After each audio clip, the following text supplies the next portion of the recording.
दोस्तों नमस्कार, मैं शिवनाथ शिखर न्यूज में आपका हार्दिक स्वागत है, अभिनंदन है। साथियों, आज हम ऐसी भूमि पर खड़े हैं जिस भूमि में अपने देश को आज़ादी दिलाने में अहम भूमिका निभाने वाले चंद्रशेखर आज़ाद का लहू सम्मिलित है। हमारे पीछे ये जो मूंछों पर ताव दिए एक प्रतिमा खड़ी हुई है, ये प्रतिमा है हमारे अमर शहीद चंद्रशेखर आज़ाद की।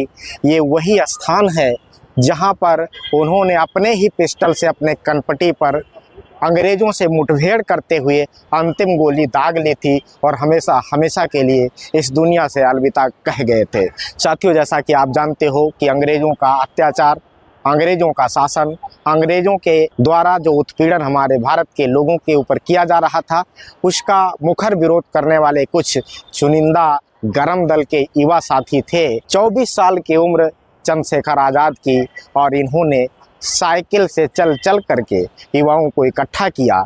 इकट्ठा करने के बाद में उनके अंदर अपने देश के प्रति सम्मान, देश के प्रति आस्था, देश के प्रति लगाव पैदा करने का काम किया और देश की आज़ादी के लिए लोगों को इकट्ठा किया, युवाओं को एक किया और अंग्रेज़ों से लड़ाई लड़े। जगह जगह आंदोलन चलाए गए।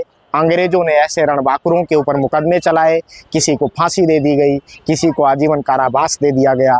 ऐसे में एक वो नायक, एक वो वीर सपूत जिसे हम चंद्रशेखर आज़ाद के नाम से जानते हैं। पीछे प्रतिमा को दिखाइए, शायद अंधेरा हो चुका है, लेकिन यहाँ पर खास करके आप देख रहे हैं सारे युवा साथी और युवतियाँ इकट्ठा हैं।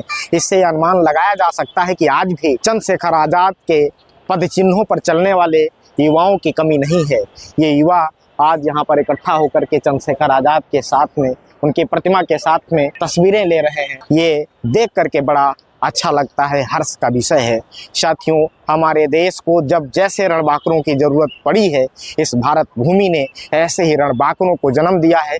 चंद्रशेखर आज़ाद का नाम सदा सदा के लिए इतिहास के पन्नों में अमर रहेगा। हमारे देश की आज़ादी में, हमारे देश को स्वतंत्रता दिलाने में चंद्रशेखर आज़ाद का जो अप्रतिम योगदान है, उनके योगदान को और उनके कुर्बानी को देश कभी भूल नहीं पाएगा। साथियों, यही वो स्थान, यही वो भूमि जहाँ पर एक पेड़ लगा था, उस पेड़ के पास में साइकिल से आकर के चंद्रशेखर आज़ाद बैठते हैं और अपने कुछ मित्रों के साथ शायद कोई मीटिंग करना चाहते थे। इतनी ही देर में ये भनक अंग्रेज़ों को लग जाती है और अंग्रेज़ इस पार्क में आकर के, यानी अल्फ्रेड पार्क में आकर के, जो अब चंद्रशेखर आज़ाद शहीद पार्क के नाम से जाना जाता है, इस पार्क में आकर के चंद्रशेखर आज़ाद को घेर लेते हैं और चंद्रशेखर आज़ाद के पास में उनकी कमर में कसी हुई एक पिस्टल होती है।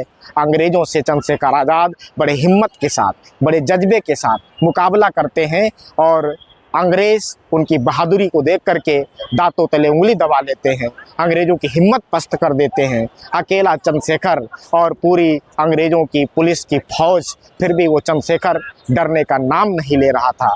अंग्रेज़ों के ऊपर गोली चलाई, अंग्रेज़ों से मुठभेड़ हुई, अंग्रेज़ों से लड़ाई लड़ी और अंतिम गोली जब उनके पिस्टल में बची और उन्होंने देखा कि अब शायद अंग्रेज़ों के हाथों हम मारे जाएंगे, उन्होंने प्रण किया, मैं जीते जी अंग्रेज़ों के हाथ नहीं आऊँगा, मैं अंग्रेज़ों के हाथ तो नहीं मारा जाऊँगा।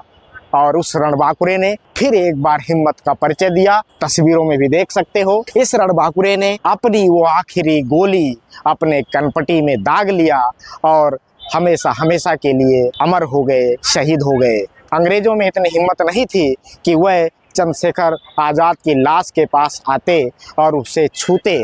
बड़े दूर से फायरिंग करते हुए निर्जीव अवस्था में पड़े चंद्रशेखर आज़ाद के पास पहुंचते हैं और बहुत देर बाद उन्हें जब ये आभास होता है कि चंद्रशेखर आज़ाद अब इस दुनिया में जीवित नहीं हैं, तब वह लोग उन्हें उठा करके ले जाते हैं और इसके बाद में चंद्रशेखर आज़ाद के जीवन की कहानी उसी दिन हमेशा हमेशा के लिए समाप्त हो जाती है। 24 साल के चंद्रशेखर आज़ाद ने हिंदुस्तान के युवाओं को जो सबक सिखाया, जो प्रेरणा दी, वो आने वाले समय के लिए हमेशा हमेशा के लिए नज़ीर बना रहेगा, इतिहास बना रहेगा। और वो दिन जिस दिन चंद्रशेखर आज़ाद इस देश में, देश की आज़ादी के लिए, देश की एकता और अखंडता के लिए शहीद हुए, अपने देश के आन बान के लिए कुर्बान हुए, उन्हें ये युवा पीढ़ी सदा सदा के लिए याद करती रहेगी।